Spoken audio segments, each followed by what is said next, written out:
everyone, my name is Jenna, but you guys can call me Jen, and welcome back to my channel. Welcome to yet another haul. We're back to talk about the books that I have hauled onto my shelves, even though I have very little room on these shelves. So let's talk about it. I believe the last haul I had and the last haul I did was back in May, so springtime. So we're kind of needling close to fall now, so hopefully this will be one of the last hauls of the year. I know my birthday's this month coming up in September, and Christmas of course lands at the end of the year, so there's gonna be more book buying, especially because fall is usually the best time for fantasy releases, right? So we'll see. I got my trusty Bujo here with the list of things that I have bought. First up, I did some damage at Indigo, and I got 2 romances and a fantasy heist book. So the first romance is Delilah Green Doesn't Care by Ashley Herring Blake. This I have already read and I gave it 4.5 stars. It was just absolutely phenomenal. One of my favorite romances and my favorite romance of the year that I've read, which is not hard because I haven't read that many this year, but definitely so good. Sapphic romance made me, you know, realize some stuff about myself, which is the best kind of a romance book. Does that to you and has you crying on the floor when you're done. It was great for Pride Month as well, so loved this. The other romance is A Lady for a Duke by Alexis Hall. This is a trans romance, but I want to say Regency, it's not, but it's a historical romance about a trans girl and a guy. We love to see it. I haven't yet really sunk into it. I tried to read it back at the beginning of June and I just couldn't get into it because I was reading way too many things.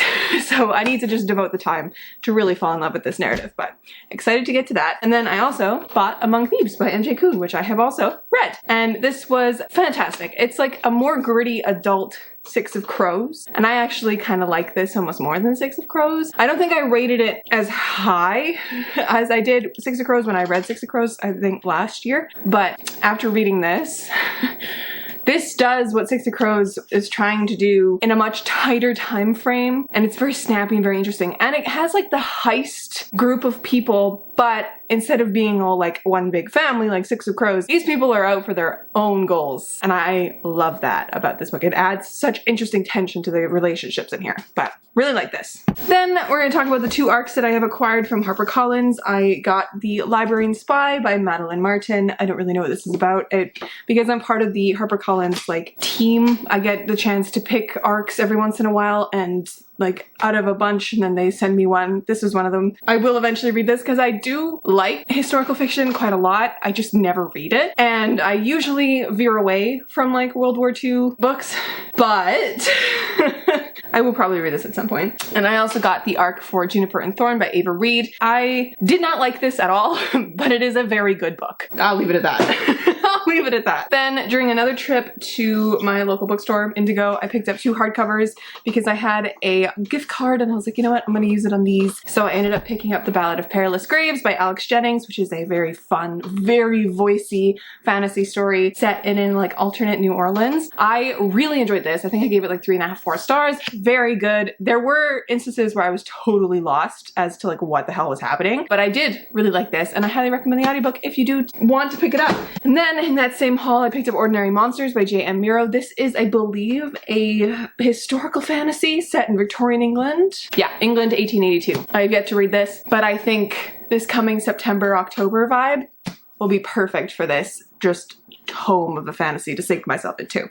Okay, the next chunk were books that I acquired through Book Outlet, because Book Outlet has the best sales. They really, really do. Couldn't help myself. So I picked up the 2 Hank Green books. Finally, I now own them. Read the first one. I have yet to read the second one, but this is one of my, I don't know, one of my most surprising reads of last year, because I didn't expect to like it as much as I came out liking this one. So I'm glad that I finally have my hands on these, and we love Hank Green. We love our science dad. It's great. In that same haul, I also picked up Let Him in Exile by Brian Naslund and The Witch's Heart by Genevieve Gornichek. I think that's how you say it. This is what Circe would be for Norse mythology, and then this is just a fantasy book that I've seen everywhere, and I think it has dragons in it, so I'll know I'll pick up anything with dragons. The next one that I have hauled and read was The Marlowe Murder Club by Robert Thorogood. This one was my friend's pick for book club this month, and I really enjoyed this super cute little, just weird mystery about 3 middle-aged, and then you would probably say like elderly women. There's our main character is 77 years old, and then she like befriends two middle-aged women, and they like solve a crime in their city. It's very good, and I enjoyed it very much. It was very fun. And then I also picked up, this is going to be a little bit out of order now, but I also picked up The Goblin Emperor by Catherine Addison because I've heard people absolutely love this, and then I got like the inkling that it was cozy fantasy in a way, or like at least like soft fantasy, not like intense battles. I could be very wrong, so don't quote me on that. But that's why I picked it up, because I've heard that this is just wonderful. I also picked up August Kikko and the Mechas from Space by Alex White, and I couldn't resist this cover. I really couldn't. And I believe it reminds me vaguely of the book called Space Opera, which I didn't really like that much. It was too wild for me. But the back says, the robots are coming to kill us and there's nothing we can do about it but wait. Jazz pianist Gus Kitko expects to spend his final moments on Earth playing piano at the greatest goodbye party of all time, and maybe kissing rock star Ardent Violet before the last of humanity is wiped out forever. But when the giant robotic vanguards finally arrive, the unthinkable happens. Instead of killing Gus, one decides to save him. And so it's got like music tied in, which is why I picked it up, because you guys know I love music. So excited to read this weird space romp. But yeah, it reminds me of Space Opera, which is like Eurovision in space, that one, with like a real interesting play on like linguistics and stuff. Okay, next up I'm going to talk about the variety of self-published books that I have picked up I think this like past month. I picked up 3. I picked up Miss Percy's Pocket Guide to the Care and Feeding of Dragons by Quenby Olson. This I picked up because I saw on Katie from Brightness Katie Reads, one of her videos is like a cozy fantasy recommendation list, and this was on it, and it just sounds exactly up my alley. I also picked up The Sword of Kaigan by L. Wang, which has been on my wish list, and just like, I've been wanting to pick up this fantasy standalone for so long, and I finally did, and I cannot wait to get into it. And then I also picked up Gunmetal Gods by Zamil Akhtar, which is the beginning of a, I don't know how to describe this fantasy, because we have like almost like maybe I should describe it as like flintlock. Is that the word? Flintlock fantasy? Because there's guns in this too. Couldn't tell ya, but those are the indie books that I've picked up recently, and I'm very excited about it because I usually don't buy indie published books because I live in an editor brain. I'm so worried that if I pick up a indie published book that I'm not going to be able to get through it because the writing isn't very good. But I'm like 40-something pages through Gunmetal Gods, and I can tell you right now the writing is exceptional. So I trust people now when they recommend indie published books. I also picked up When Women Were Dragons by Kelly Barnhill, which I'm also 100 pages in, because I was reading this originally from the library, got 100 pages in and was like, I need to annotate this. It is so good. It is less fantasy than I was expecting. Although I knew it wasn't like overly fantastical in the first place, but it is very like feminist and deals with women and women's anger, and is set in a time period where women were not allowed to do a lot of things. Like it's set, I believe the original dragoning was in the 50s.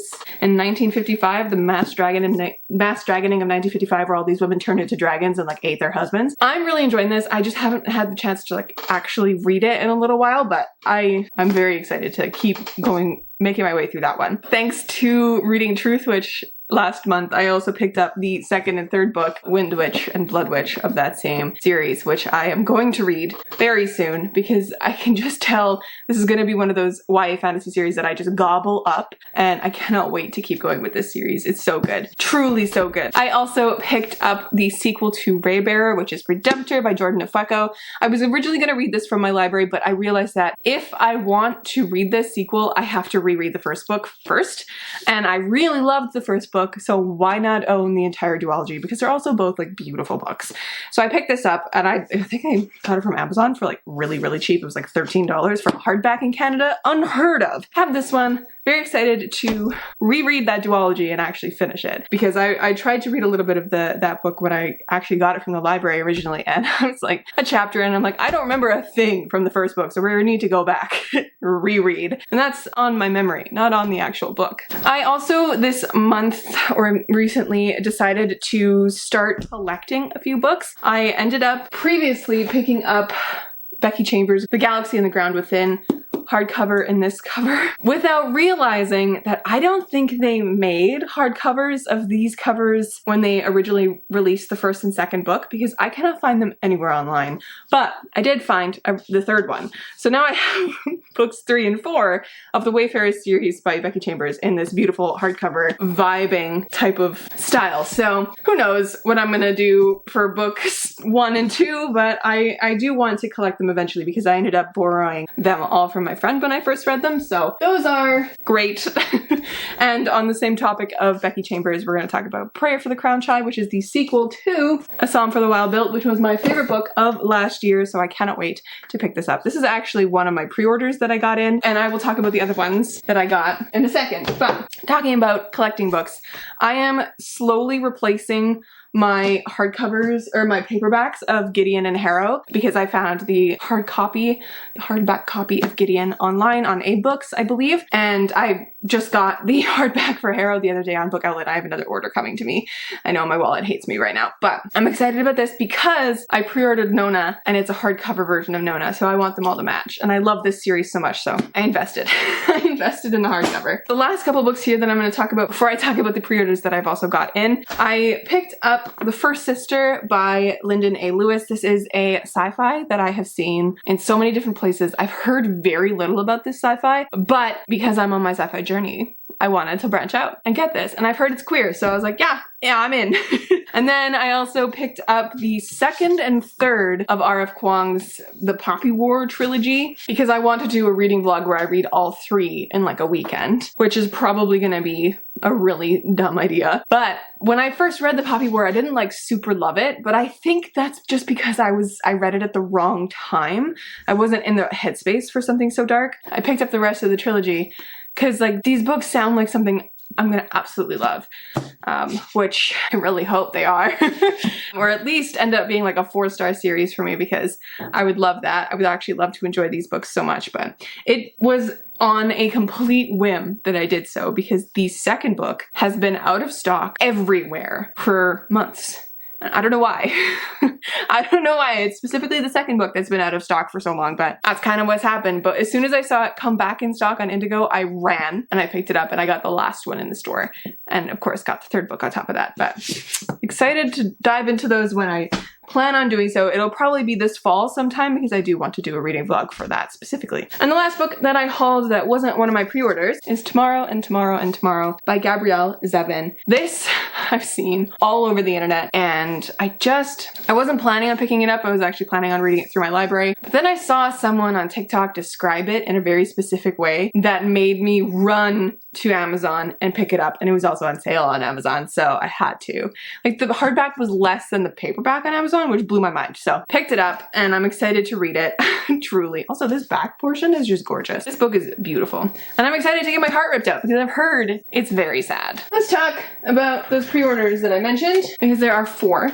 So I've already talked about A Psalm for the Wild Built with Becky Chambers, but the other 3 I have read, only one of them, and that is The Final Strife by Sarah El Arifi. This I didn't like super love. I had much higher hopes than was executed, but it's still a sapphic epic fantasy, so it was still very good. It was still pretty good.